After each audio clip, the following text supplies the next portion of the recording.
Good evening and welcome. Tonight we will be going over the history and geography of Bursa in Turkey. Also, ignore the fact that I'm wearing like 3 different style of glitter nails. I was going through all my old miscellaneous sets and like Frankensteining nails together, which you'll see over the next couple weeks. These looked similar enough when I picked them out, and then I put them on, and I'm like, oh girl, no, they're not that. But it's kind of a vibe. I kind of like it. It's all different forms of glitter. Anyway, Bursa, Turkey. As you can see here on the map, we are in the Marmara region, bordering the Sea of Marmara here. Very famous for being the sea between the Mediterranean and the Black Sea, where you can find Istanbul there in the Bosporus Strait. So we're just to the south of Istanbul. There's a lot of beautiful geography in this province.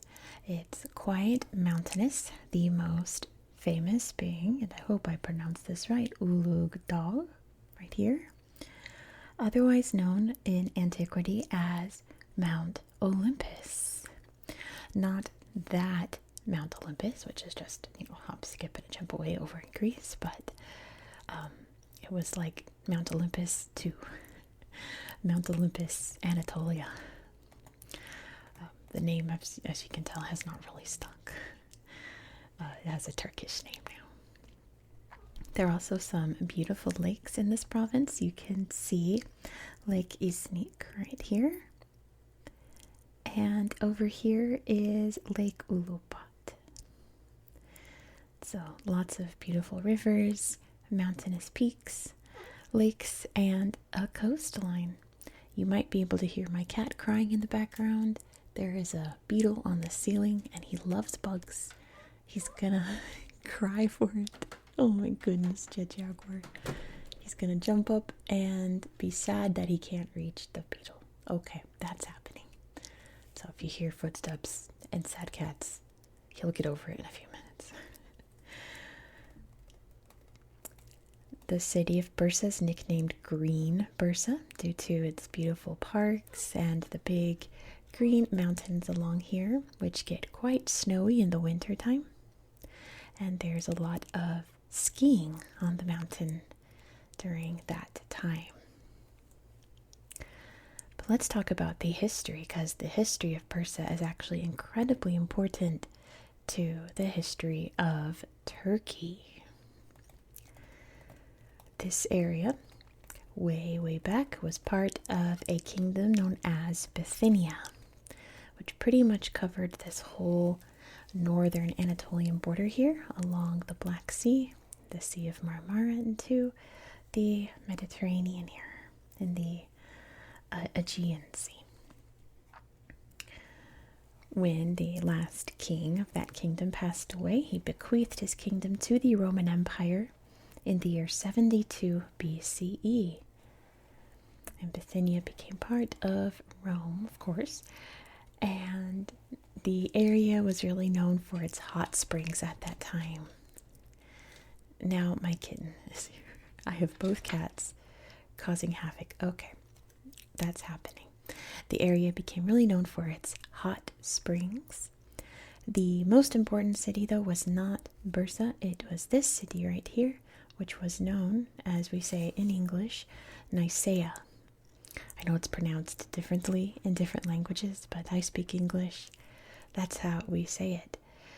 Mostly famous for the councils of Nicaea in the years 325 and 787, which pretty much set some of the groundworks of Christianity today.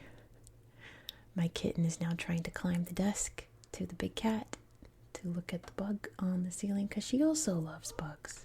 Yeah, they're both bug cats, which from what I hear is not a very common thing, but they both love bugs, huh, Bonnie? Yeah, she loves bugs. There she goes, off looking for bugs.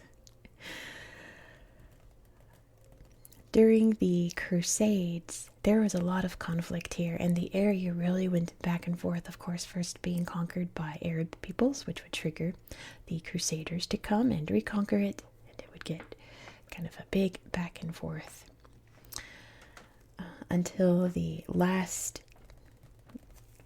conquering of the area occurred in 1326 by Osman Ghazi, who was the founder of the Ottoman Empire. And he made Bursa the capital of the Ottoman Empire for quite a bit, until the year 1365 when it was moved over to Thrace, over here to Edirne. Can you see? Edirne, there it is. Which was probably good timing because not long after that, in the year 1401, the city was invaded and sacked by Timur, or Tamerlane. Of course, it was eventually rebuilt. But there's a lot of, my goodness, there's a lot of beautiful structures here, which I just remembered are UNESCO World Heritage Sites. And I meant to show you that before I got into history, but these cats running around the desk are distracting me, huh, kitten? Come here. You guys are distracting me. Hi, kitty. Let me get my tablet and we'll talk about Bursa and Cumalıkızık, the birth of the Ottoman Empire.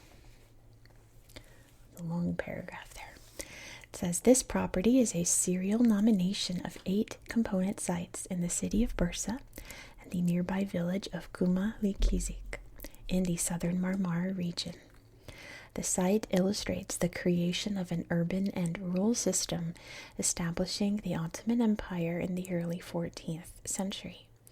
The property embodies the key functions of the social and economic organization of the new capital, which evolved around a civic center. These include commercial districts of khans, kulyas, or religious institutions, integrating mosques, religious schools, public baths, and a kitchen for the poor, as well as the tomb of Orhan Gazi, founder of the Ottoman dynasty. One component outside the historic center of Bursa is the village of Cumalıkızık, the only rural village of this system to show the provision of hinterland support for the capital. Let's take a look at some pictures here, but we'll look at some really great ones on Google Earth, actually. These are fine. These are nice. That's a beautiful color. That's a pretty color, too. Lovely buildings, but yeah, the pictures that we'll look at on Google Earth are much better than these, so just hold that thought. My bad about forgetting the UNESCO site. But yeah, where were we? Conquered by Tamerlane. Oh my goodness. These cats, I swear. Sorry about that. Conquered by Tamerlane in 1401. The city was pretty much destroyed and eventually rebuilt. Bursa was really known for its silk trade, especially after this time, but also during the time it was the capital of the Ottoman Empire. Lots of silk production there for many, many, many years. Hi, kitten.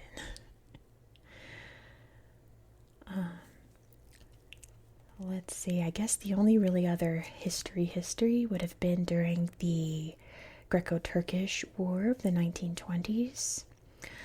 The Greeks occupied Bursa for 2 years, 2 months, and 2 days when the Turks finally got their city back, I suppose.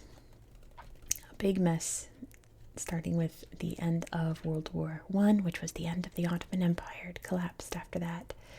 And a lot of the land here in Turkey was given to Greece. But the Young Turks movement was strong, Ataturk leading the way, and they fought back and the Turks won out, and now we have Turkey today. Resentment is still there, apparently. But that's a long story. Really sadly, in the news, like today as I'm filming this, there are evidently some really bad wildfires in this province, which has led to the loss of lives and homes, and my cat jumping onto the computer printer.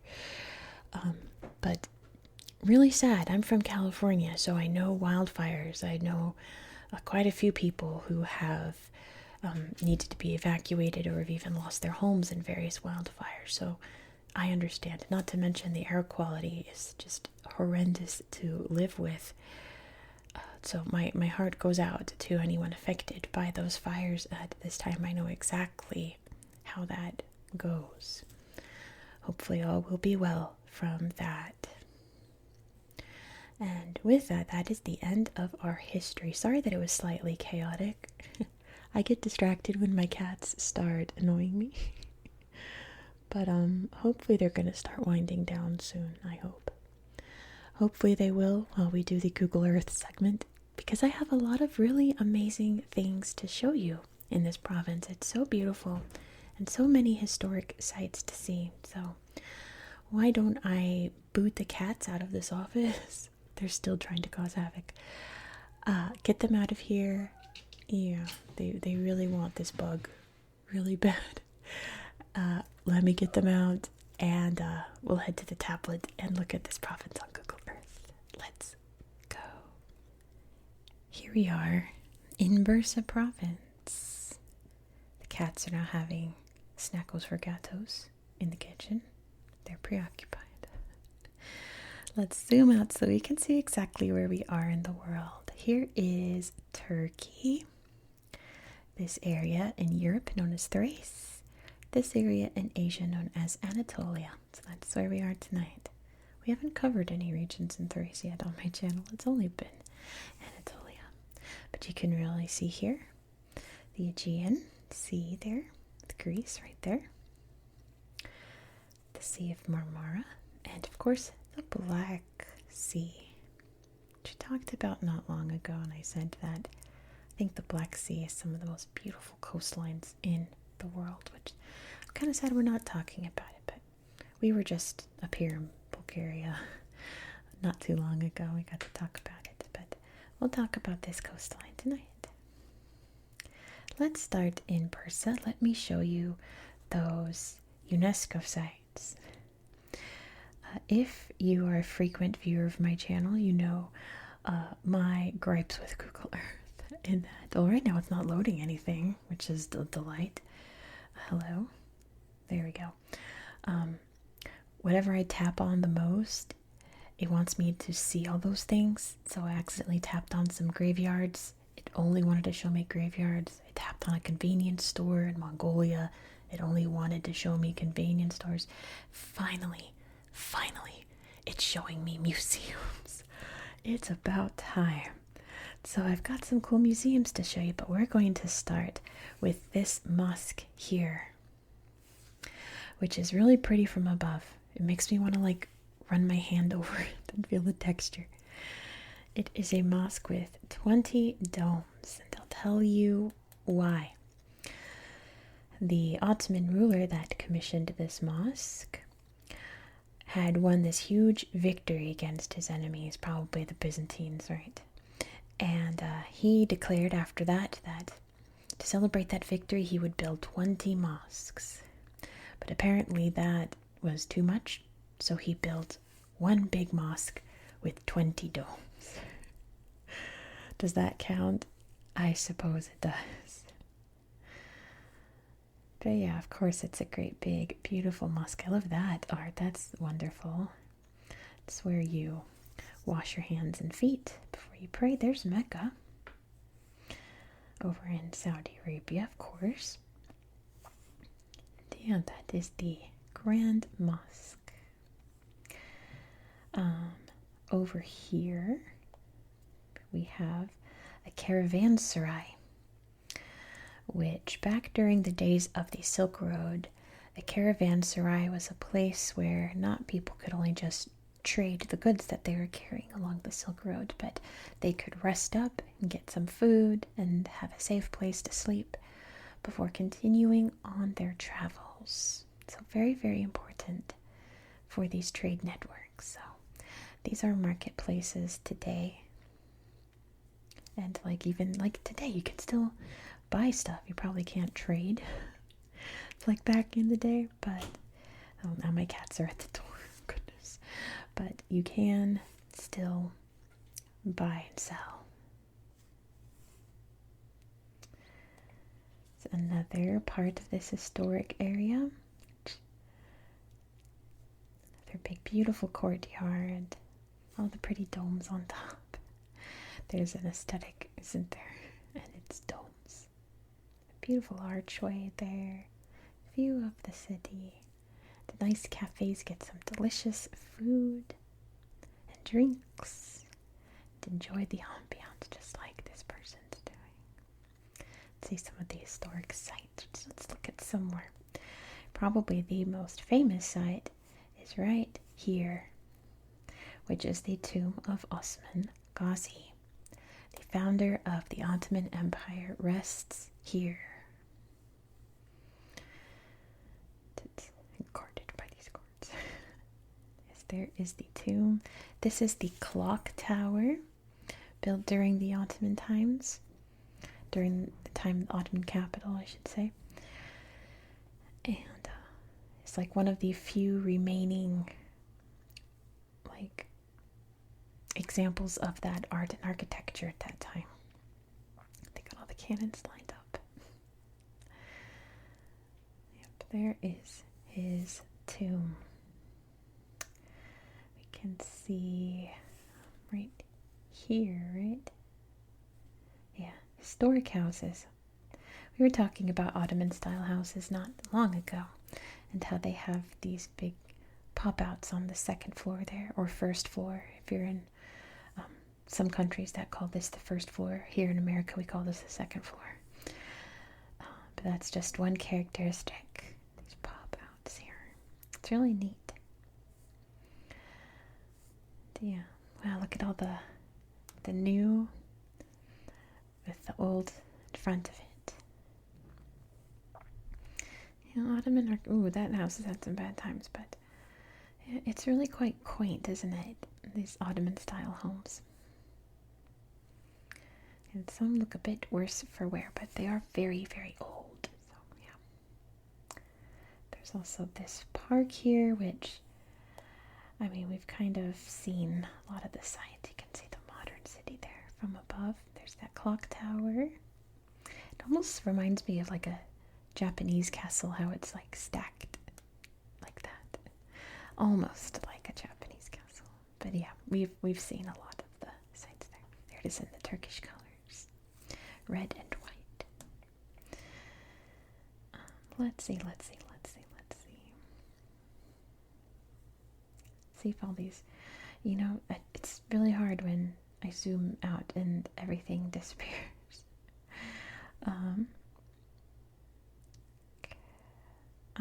I want to show you, I guess, the archaeological museum. You can see all the museums popping up, right? There's the Ataturk Museum. We want to see the archaeological museum, which reminds me that we need to head over to Iznik. Oop, there's bones. Iznik in a second to show you some even more incredible sites. The ancient city there was sacked by the Ottomans when they invaded and conquered. And there's still a lot of Roman ruins there, which are really beautiful. It's this one I want to show you. Some Turkish culture, which I'm probably going to mispronounce, but Karakoz and Haşivat are these two characters in Turkish shadow puppetry, and they live here in Bursa as part of their backstory. You can see them there. There's a little museum for them here, and the art of shadow puppetry, and just puppetry in general by the looks of it. Yeah, it's a really beautiful art form. Some instruments there to accompany the puppet show. Yeah, how cute. Oh my goodness, that's adorable. Yeah, there's some beautiful shadow puppets there. So you'd pull their strings and their little arms would move up and down. Very cool. How cute. Oh my gosh, I love that one. It's adorable. But yeah, you can see all the museums popping up. I guess, you know, we have other things to look at. They're great. They're wonderful. highly recommend that you poke around Bursa yourself to look at them. Take the time to do that. I wonder if I can find the little town. I think it's right here. Right? No, that's the Sultan's Mansion, which is also a really cool museum. This little town is over here. There it is. Right? No, not Hammam. That means bath. We want Cumalıkızık, UNESCO. The village here. So this village was highlighted to really show the architecture and culture that is still preserved up here in the mountains. I suppose it's very lovely, very quaint as always. Ottoman architecture is so quaint and looks so cozy. But yeah, that's that pretty little minaret there in the background. There was like a museum here, but yeah, this one. Kind of to show you the lives that people led, and the clothes and tools they used throughout their lives. There's UNESCO. Some pottery, little map there, all kinds of tools, things like that. I like the baby carriage. Let's go look at the mountain. Just outside the city here is Mount Olympus, Uludağ. Which you can see is very, very snowy during the winter. And has beautiful views. Look at that. Fantastic. It's like a big blanket of snow. Beautiful waterfalls from all that snow melt. There goes the ski lifts. Beautiful hiking in the spring and summer. Beautiful lush forests there. This guy is giving us a whole tour of the mountain, isn't he? Thank you for that. And yeah, look at the downhill skiing there. Yeah, this guy is showing us around on multiple. Is that the same? It is. This man is our tour guide of the mountain. Thank you, sir, for showing us these beautiful sights. Wow. That is the mountain there. Let's put it in 3D so you can see Mount Olympus. Yeah, look at that big long blanket. Beautiful. What a gorgeous mountain. Then, of course, there's all sorts of beautiful little slideshows of the hiking trails around here. Again, highly recommend that you poke around and see for yourself. Let's actually look at this lake first before we head over to Iznik, Uludağ. Let's look at, I wonder if this town here has some good pictures of the lake. Oh yeah, look at that amazing town. Old-fashioned windmill, old ruins. Here on the lake, they're ready to go fishing. Beautiful, beautiful. Oh, how lovely. Look at those colors. Gorgeous little lake. They got some storks there. Probably looking for some material to build a big nest up high somewhere. You can see the water line there on that tree. The big boats going by and little boats ready to go. That was nice. Yeah, I feel like there's other slideshows, but again, there's a lot to look at. Let's check out the coast here. We've got, let's see, is that a good slideshow? I don't remember. Let's see anyway. At this town, because I want to show you like the coast, right? Like this, yeah. Gorgeous. All the seabirds too. Yeah, look at along the coast there, the Sea of Marmara, which, I don't know, to me it always sounds like a fairy tale name. The Sea of Marmara, it sounds fictional. Cumalıkızık is another beautiful coastal town here with some sights to see, but nothing that I really wanted to highlight. So we'll look at the pretty minarets and the coastline. Big high rises there with views of the water. What a nice town. Go fishing. Take your boats out. See the beautiful area. Alright, let's go to the main event. There's Lake Iznik, and here is the town. I wonder if we can get a... I mean, we just looked at the lake, but... I wonder if we can find a place that would have a nice slideshow of this big old lake. Let's see over here. Biker-friendly free camping. It's like the only thing I've seen in English. Let's see. Oh, yeah. Oh, how nice. Nice little sandy area. Launch your boat there. Get some cool rocks in the water. That'd be a great place to find some rocks. Everyone knows at least one person that really likes to collect rocks like that. And if you don't know, then it's probably you. You're probably the rock person. Even if you don't know it, you should go look for some rocks. Let me see this obelisk.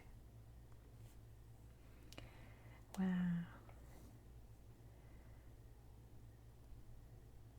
Very good pictures of the obelisk, but we can see, what is that, olives? Oh, what was once here, right?